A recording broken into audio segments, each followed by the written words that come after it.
Hello बच्चों, mission ज्ञान से मैं निशा सालवी वेदांता के सीएसआर ई लर्निंग इनिशिएटिव में आप सभी का स्वागत करती हूँ।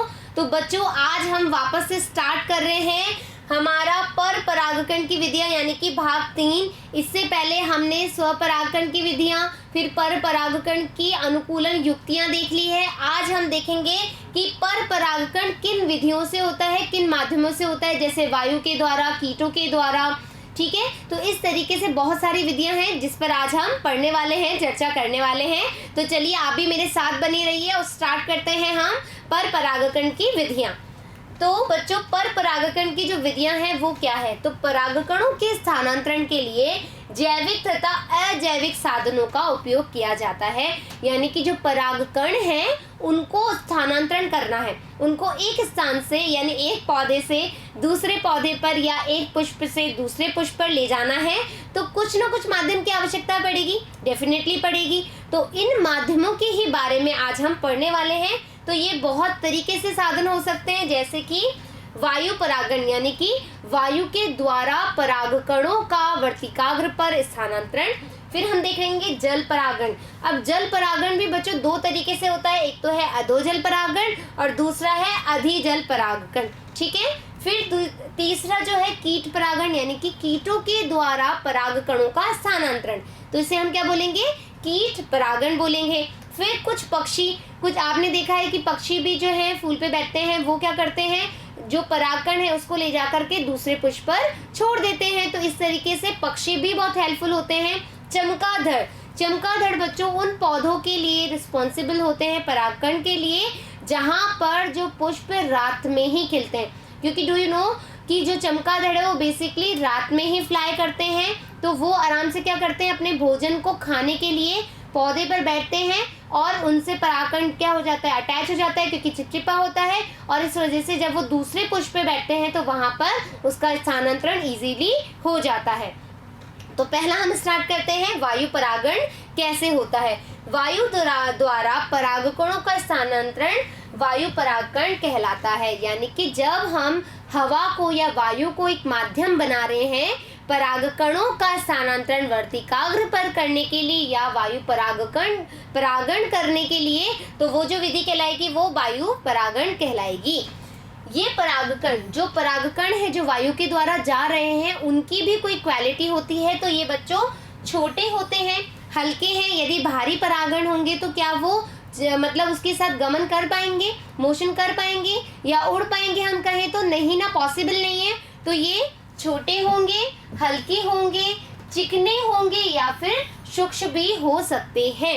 ठीक है, इनका उत्पादन बहुत अधिक संख्या में होता है। कई बार आपने देखा होगा जब एरोसॉल क्रिया होती है, मतलब एयर के द्वारा जो परागकण जाते हैं वो बहुत ज्यादा होते हैं। क्यों? क्योंकि इनका उत्पादन भी बहुत अधिक संख्या में होता है।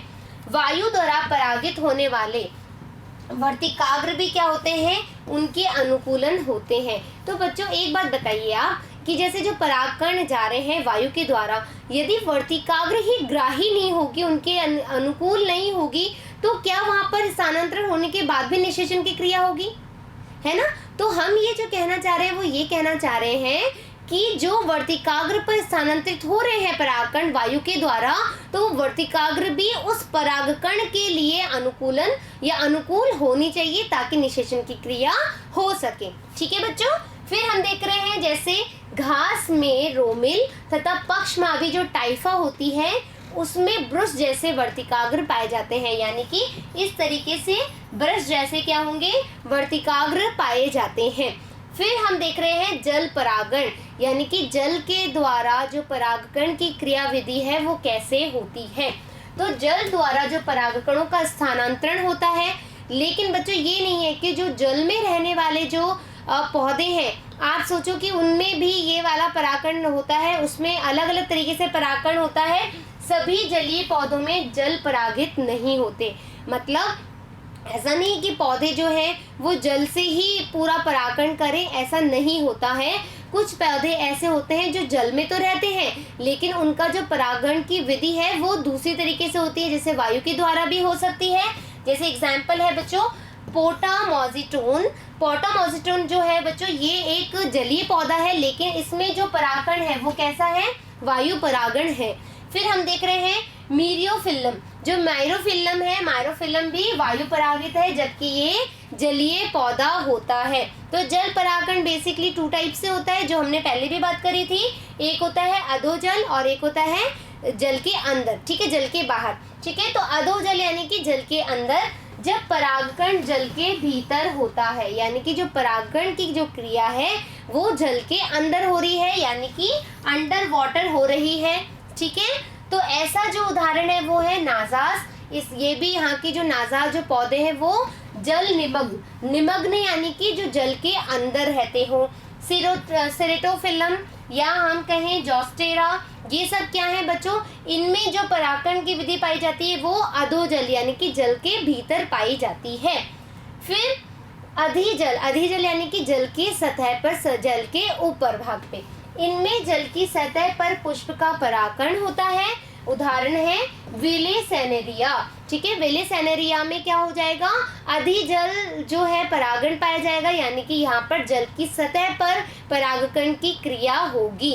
फिर है कीट परागण, कीटों के द्वारा। तो बच्चों जब हमने बात करी थी पुष्प के बारे में, तो हमने पुष्प की जो आंतरिक भित्ति देखी थी, पोलन किट याद आ रहा है।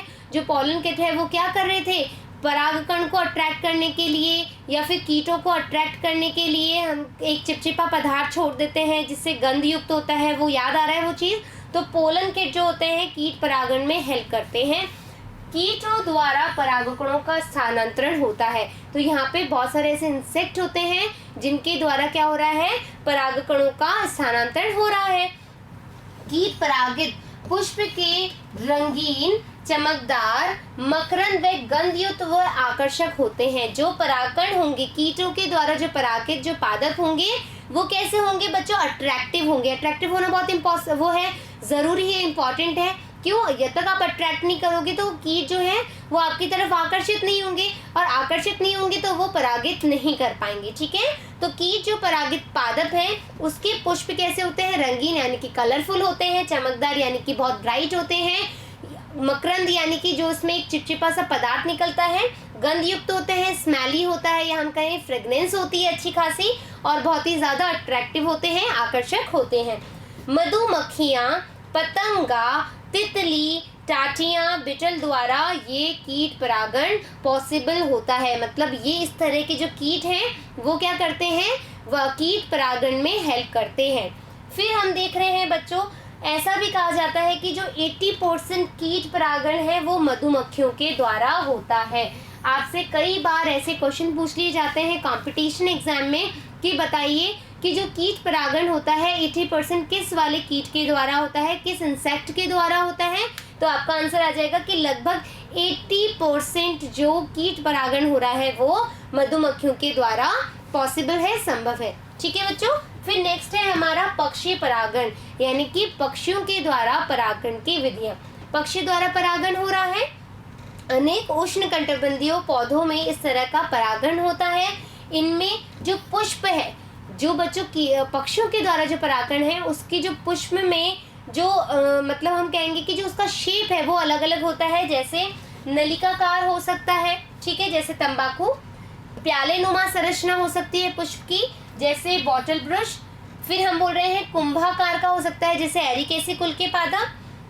कुछ जो पुष्प हैं वो चमकदार होते हैं, आकर्षक होते हैं, मकरंद युक्त होते हैं, वो भी क्या करें, पक्षियों को आकर्षित करेंगे। मकरंद से आकर्षित होकर आए पक्षियों की चोंच व शरीर पर परागकण चिपक जाते हैं, क्योंकि कैसे होते हैं, चिपचिपाहट होता है तो वो पक्षियों की सतह पर या उनकी चोंच पर चिपक जाते हैं। फिर जो पक्षी है वो दूसरे पौधे पर बैठेगा और वहां पर परागकण गिर जाएगा, और गिरने से वहां पर निषेचन की क्रिया संभव हो पाएगी। बहुत जो मुख्य परागकर्ता जो पक्षी है वो है गुंजन पक्षी, शकरखोरा, नेक्टेरिना, और अन्य उदाहरण भी है जो बच्चे सैमल, बिगोनिया, पलाश, रक्तामदर। यानी ये तो है पौधों के नाम जिसमें ये होता है, और जो पीछे हमने देखा ये है पक्षियों के नाम जो ये जिसके द्वारा ये संभव यानी कि ये माध्यम है, ठीक है। फिर जो है चमगादड़ परागण, ये हमारा लास्ट है। इसके अंदर हम देखेंगे जो चमगादड़ है वो रात्रिचर होते हैं, स्तनधारी यानी कि मैमल्स होते हैं, उड़ने वाले जंतु होते हैं, ठीक है।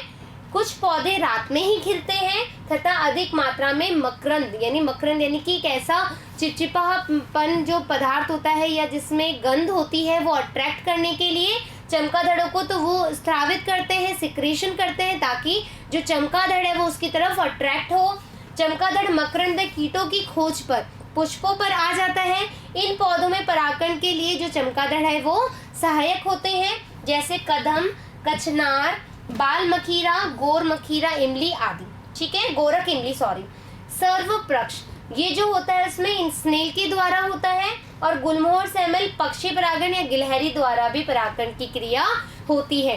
तो बच्चों आज जो हमने पढ़ी वो देखा कि जो पर परागण की जो क्रिया विधि है वो किन साधनों द्वारा, किन माध्यमों द्वारा संभव हो सकता है।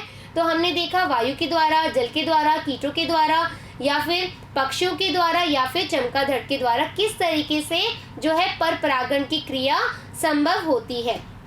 ठीक है बच्चों, तो नेक्स्ट पार्ट में हम मिलेंगे इसी मतलब चैप्टर को आगे कैरी फॉरवर्ड करने के लिए। तो आपको क्या करना है, यहाँ तक के नोट्स बनाने हैं। इसके अलावा जो एक्स्ट्रा काम है बच्चों, आप ऐसे पौधों के नाम ढूंढिए कि जिसमें और भी तरीके से क्या परागण पाया जाता है ना, कि क्या और भी विधियां हैं जो परागण के लिए संभव है, या ऐसे कौन से कीट है या ऐसा क्या उस पुष्प में विशेषता है जो कीटों को आकर्षित कर रहा हो या फिर पक्षियों को अट्रैक्ट कर रहा हो। किस तरह की शेप्स होती है उसके डायग्राम्स देखो नेट पे सर्च करके और अपने नोट्स में पेन डाउन कर लो। ठीक है बच्चों, फिर मिलते हैं अपन नए भाग के साथ में। धन्यवाद।